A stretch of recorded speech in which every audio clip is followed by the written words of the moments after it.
Yo guys and girls, what is going on, and welcome back to the show. It's me, Crozy, with another chat in the flat. If you don't see my face, as we said in the last video, it is a chat in the flat. I'm going to try to get some people together. Podcasts are coming soon, so I'm going to get some debates going, get some people talking, get some people sat down. I've been having sound quality issues. I'm still learning the basics of this mixer and this mixing desk and all things like that. So once I've got that nailed, I'm going to get some people over and we're going to have a really good chat. Find out about love, relationships, what people's feelings are. You know, see what people think, feel, see what their opinions are. Find out really what people believe in and see if we can learn, really. That's the point of it all. But today I thought we'd jump into a video that's kind of always plaguing sport, always around at the moment in sport. I don't know if plaguing sport's the right word. Probably a really bad description of it. That's kind of not what I mean. What I mean is always kind of like in the social debate, always in the limelight when it comes to sport, and that's equality of pay in sport. Now, I've got a few examples of you know, people getting irate and not being too happy about the equality and women not getting the same as men. But then I've also got a few pieces where I thought we'd go in and take a look and find out why there might be fundamental differences and see where those differences come from. So without further ado, let's jump into the first video, and it is calls for equality in sport. And this video's gone viral loads of times, so let's jump in without further ado, check it out and see how it goes. All right, well, the Matildas Soccer World Cup win against Brazil pushed women's sport into the headlines, but it's definitely not reflected in their earnings. Each Matilda was paid just $500 in match fees. Compare that to the $7,500 their male counterparts would have received. Now, if they make it to the final, the girls will get $5,500 each. The blokes will get $69,000 each. They'll get $69,000 each. But there could be logical reasons for this, and you know, like, here we go. She's hit the roof, she has. Look at her. How can anyone justify this item? They can't. No. I mean, the gender... I beg your pardon? They can't. And he's like, well, I can. Watch this. Ready? Here we go. 3, 2, 1. Well, I tell you what, stars don't get paid more money because, sport doesn't become interesting because the stars are paid more money. Stars get paid more money because the sport is interesting. Let me ask you this. How many of you guys on the panel know who our Australian Matildas are playing in the quarterfinals? Oh, what a question, isn't it? Here we go. It's a true test of it. It's like, if you really care about how they're doing, what they're doing, how much they're getting paid, and it's not just a dig at society, a dig at men more than anything, then you must know who the women's football team are paying next, right? Come on. You want, you know, you're going to be fans, you're going to get involved, you're going to, right? Surely. No, because you don't care about it. Now, if you cared about I do if they win. No, but that's the thing. They beat Brazil. Do you know what? All of you can go... Wow. I do if they win. They beat Brazil. That's such a shit mentality, innit? But I bet all of these women care about, I don't know, the latest beauty model out there, Kim Kardashian. I bet they're all checking up on the Kardashians, watching all those stupid shows that just make women stupid. Go and watch W League games in the women's competition here, but you don't. Now, when you start to go and watch these women play the wonderful football they do, then they'll earn more money. But I don't go to watch the men play football either. Yeah, I know, but a lot of people do. Yeah, that's the argument there, isn't it? Well, I don't go and watch the men either. Yeah, but men do. The reason that men do is because they just want to see the best. It's like, there's no point paying 20 quid. You could pay like 30 quid to go and watch the best, or you can pay 20 quid to go and watch mediocre football. And I don't mean to be rude. The best of women's football isn't anywhere near as good as the best quality of men's football. So if you're talking about equality, then surely you've got to base it off the quality of the product, right? Not the equality of the person.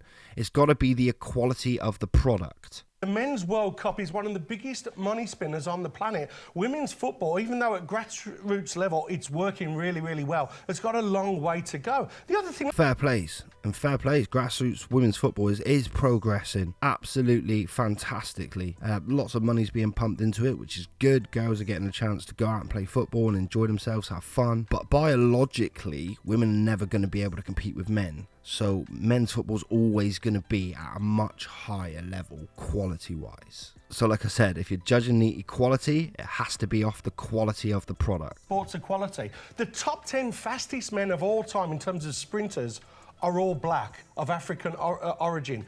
Are you telling me that the white guys should say, hold on, we should be paid just as much as the black guys for sprinting? No, because they're not as fast.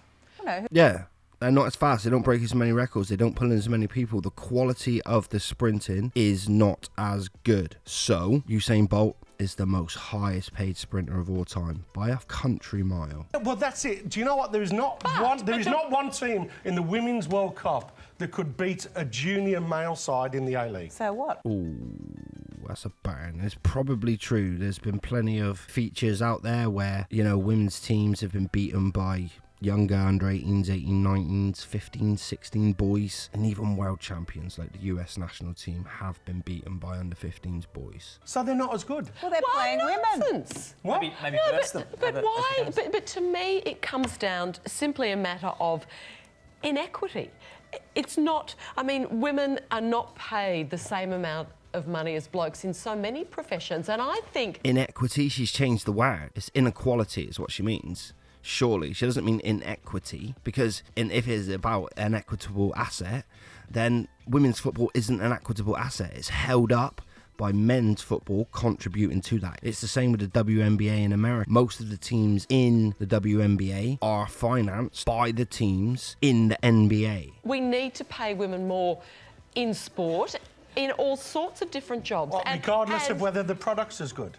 But they are top of their game, so why aren't they paid Because top dollar for being top of their game? They're not top of the mindset. Let's talk about tennis. Okay, tennis, the paid Tennis is a great example because women's tennis get paid a bit more than men because the games are better. He's going to explain exactly why now. I won't explain why, but women's tennis is a great example. Here's why. discrepancy in world tennis is not as great as other sports. So at Wimbledon... But only recently. Yeah, that's right. But the reason being is because the product that the female tennis players are offering is good. Because in male tennis, it's serve, volley, ace, double fault. Whereas women's tennis is more about rallies. It's better to watch. And that's why it's paid more. But Dicko, don't you think the Matildas would say... Absolutely nailed it. Dicko's the man. They're better, more intense games of tennis. Like men's rallies generally are over a bit less. Like when men have a good rally, it causes pandemonium. You know, the ball flies past men a bit quicker. You know, men hit it a bit harder, but women are absolutely on it. Ages. They have to have great stamina, really good strength in their, their strong arm, the arm they use the most. And they have to have really good mental strength to be able to keep these long games and long rallies going. So it shows really good aptitude in women's sports. So the quality's better, they get paid more. Football isn't as good. It is as good. We are... But the ratings aren't as good, and it comes down to a business thing where not as many people are watching it, so there's not as much money. Even these women said at the start about it, we don't care. They don't know who they're playing. They don't care. But it's difficult. But it's difficult, isn't it? Because it's hard to get women's sport on television. It's hard to get women's sport in newspapers, the coverage that the men's sports. And so the build-up is even harder to get. Nothing to do with that. Not hard to get at all. If it's good quality, we'll do it. Look at women's boxing. Women's boxing's like picking up. Been the last 2 years, you've had Katie Taylor, you've had Banks, I can't think of her name, and the other British girl that fought in women's boxing has been absolutely on a tear lately. Women's UFC's always been top of its game with Ronda Rousey, Amanda Nunes. Those women have always been paid. They've been paid tons of money for being the most prized assets at the UFC in one point. The only reason we're talking about the Matildas today is not because of their achievements on the field, but because of a gender pay discrepancy. Therefore, it's not the sport you're interested in, but the injustice. If you arrived earlier yesterday, you would have... He's a legend. These ladies have won. These ladies have won like a cup. Nobody's talking about the sport. Everybody's talking about how little these women have earned. It's sad. You've heard me saying, wasn't it fantastic the Matildas beat Brazil? Yeah, good, but how... And we were talking about it. We were all talking about it on the panel. We showed Dico that does make clip. a good point. Can you name 5 players from the team? I can't. But I'm not a soccer fan. That still doesn't mean I can't stand up for women to be paid the same amount as blokes. She's not. She just said it. So she's not a soccer fan. So she don't watch the game. She don't attend the game. She don't buy the T-shirt. She don't buy the kit. She don't follow the women on Instagram so they get sponsorship deals. She doesn't do any of these things. But I bet you any money she follows Cristiano Ronaldo, Messi, and all the top soccer stars, and all the And I bet you any money she follows the Kardashians and Meg the Stallion, and all these celebrities and all these women out there who offer nothing. It's an absolute. So what? She expects me as a man, or she expects men or other women to pay for it without her being a fan herself. It's clown world. You cannot write some stuff. It's ridiculous. I think the point Dico is trying to make is if we want more pay equality to happen, we need to support women's sport and watch it more. As a country, we need to get... No, as women. Men watch men. Let us watch our sports. Why can't we just watch our sports? Why do we have to watch women's sports? Like, why? No, we don't. We don't want to. We'd rather go watch our kids play at the weekend for free. If we've got boys who are 13, 14, 15 and they play football, we'd rather go watch them play a better quality of football. Our big female sporting teams, instead of just complaining that we're not paid the same. Women's football is fantastic in this country, but unless you support it, you can't expect it to be paid as much as the blokes. Boom. And by you, he means women. So instead of just, listen to these people rant on about it, I thought we'd have a little look at where some of the facts and the stats and all of those things take us. So I've jumped onto Total, just a website I found. I was googling around. It doesn't seem too bad. Total Sportal. Total Sportal sounds like a Pokemon a little bit, doesn't it? But anyway, FIFA World Cup 2022 prize money. $440 million to be distributed amongst 32 teams according to how they finish in the tournament. So it looks like FIFA has announced a revenue increase of 29% for £1 billion of total overall bonuses, incomes, and winnings for the tournament. $440 million of which will be distributed between 32 teams, depending on how they finish. And they also give $660 million to solidarity payments to less developed federations, clubs, and insurance players and protection plans. So that if a player gets injured, breaks his leg at the World Cup, they're covered, they get some weight, they get paid, the clubs get some money back so they don't have to pay. There's lots that goes into it as well. So FIFA generally pay out £1 billion in overall tournament outgoings to run their World Cup. $440 million of which go to the players. So let's have a look how it's broken down individual to each team. Qatar this year, with being probably the lowest ranked team in the tournament, they probably took the lowest amount of money, or it's probably just a set amount if you get knocked out at the group stage at 10.5 million. Looking at it here, 10.5 million for all of those, including all of the teams that get knocked out at the group stage, including Mexico, Tunisia, Denmark, Germany, Belgium. All of those teams picked up 10.5 million. Then at the round of 16, the prize earnings went up to 14.5 million per team, which included Spain, Japan, Australia, Poland, Switzerland. Then if you went out at quarterfinals, which included Netherlands, Brazil, Portugal, England, you picked up 18.5 million. The runners-up picked up $34 million, 24 million fourth place. Champions picked up 47 and third place picked up 28 million. So that's how the prize funds are broken down. And the reasons why FIFA were able to increase up to $1 billion this time round and up by 29% was due to broadcasting revenue. TV companies around the world paid $8 billion in revenue for World Cup, $3.5 billion which comes from TV and media sales, $2.4 billion in sponsorships and commercial activities, and $1.1 million from ticket sales and hospitality, and another $890 million from licensing fees, and making it a grand total of $7.89 billion. So pretty much $8 billion FIFA received back from it. So also over on Goal have done a report looking at how money's generated. So looking at France team that won the FIFA 2018 slightly older report. So to look at the women's side of it, the United States women's team that won the 2019 Women's World Cup in France were awarded only 4 million.